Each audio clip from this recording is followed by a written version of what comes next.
Hey guys, my name is Courtney, but you probably know me better as the Flipping Nomad.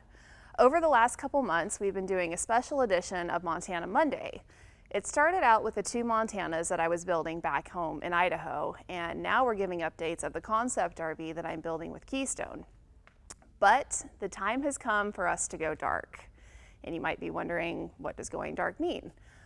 Well, we won't be giving any more official video updates. We have a lot of work that needs to get done on this unit, so we're shutting our doors to get hunkered down and finish out this build.